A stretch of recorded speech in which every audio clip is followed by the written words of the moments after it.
Est-ce qu'il vous arrive quelquefois de ne plus avoir envie de rien?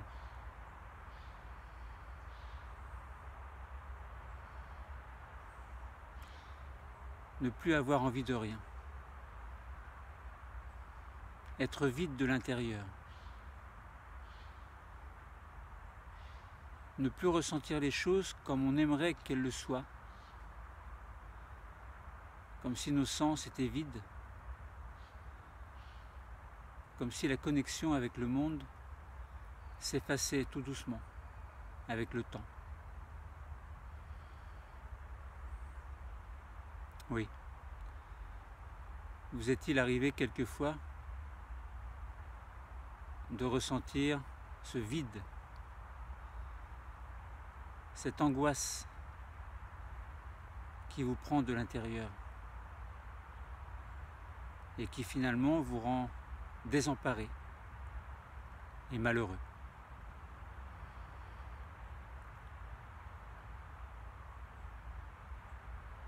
Vous arrive-t-il quelquefois, peut-être de manière un peu trop égocentrique, d'avoir l'impression que les autres ne vous apportent plus rien que des problèmes? Des problèmes qui n'en finissent pas. Des bonheurs, mélange de joie et de malheur, mélange de tristesse et de rire fracassant. Alors je vous pose la question, vous arrive-t-il quelquefois d'avoir la sensation de tout oublier,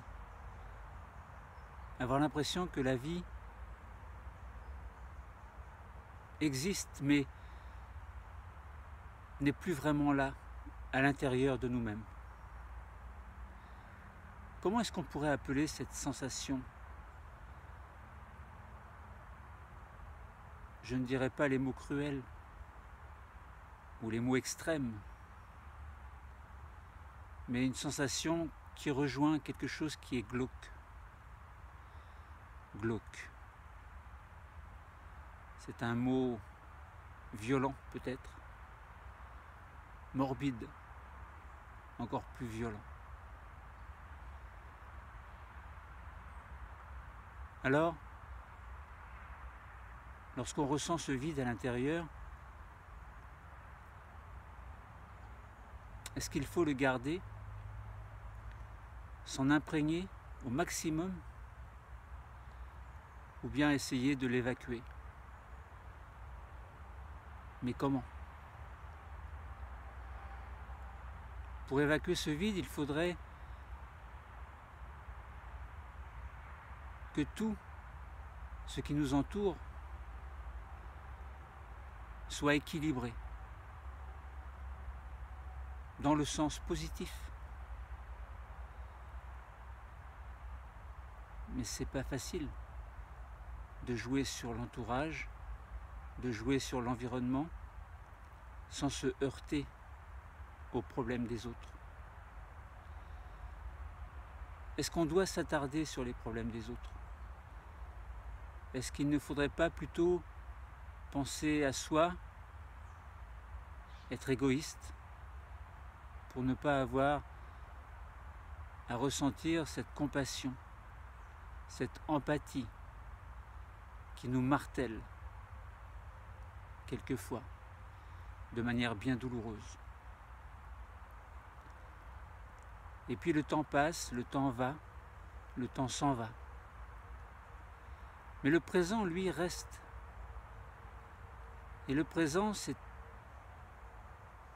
quoi le présent? C'est l'instant que l'on vit ici, là, maintenant, mais qui déjà n'existe plus. Le passé, le présent, le futur, des mots, ce sont des mots. Et tout ce qui nous entoure, c'est la nature, c'est l'environnement, c'est une ville, c'est un pays, c'est une forêt. Ce sont des feuilles d'automne, les feuilles qui tombent une à une, les feuilles qui vivent au printemps, qui naissent au printemps et qui disparaissent à l'automne pour ne plus jamais revenir, pour ne plus jamais exister. Mais elles sont vite remplacées par d'autres feuilles. Et la vie, c'est un peu ça, la vie des gens, c'est un peu vivre. C'est naître d'abord, bien sûr, au printemps. C'est grandir, c'est vivre, c'est exister. C'est avoir toujours ce présent qui nous suit partout, mais qui s'éloigne doucement derrière nous, qui s'en va. Alors on court, on marche, on saute.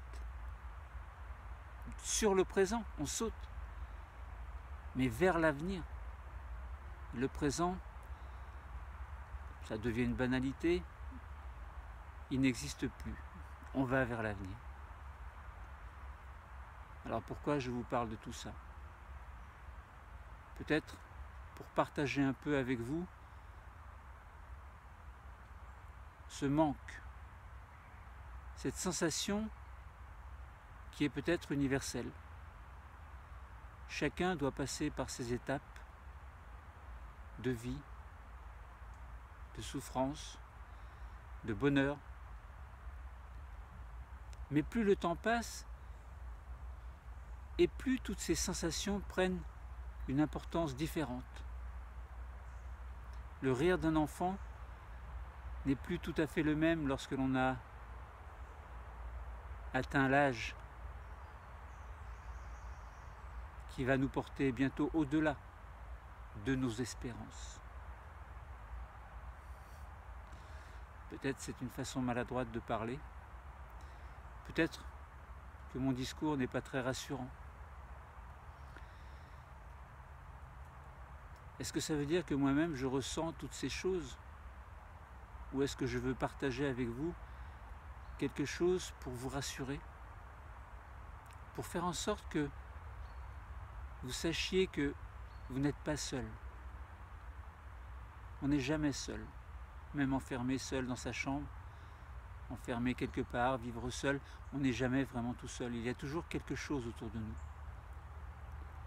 Mais ce quelque chose,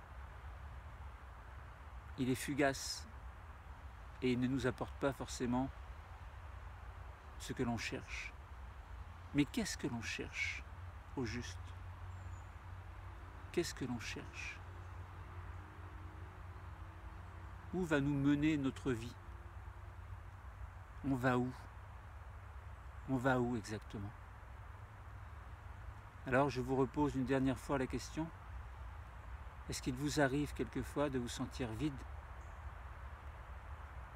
Comme s'il n'y avait plus rien à l'intérieur? Plus d'espoir, plus d'espérance? Alors bien sûr, ce discours est très pessimiste.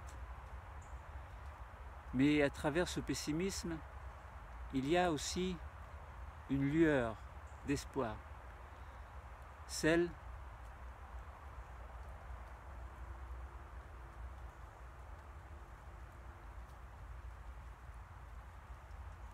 de comprendre que finalement, si vous ressentez ces choses,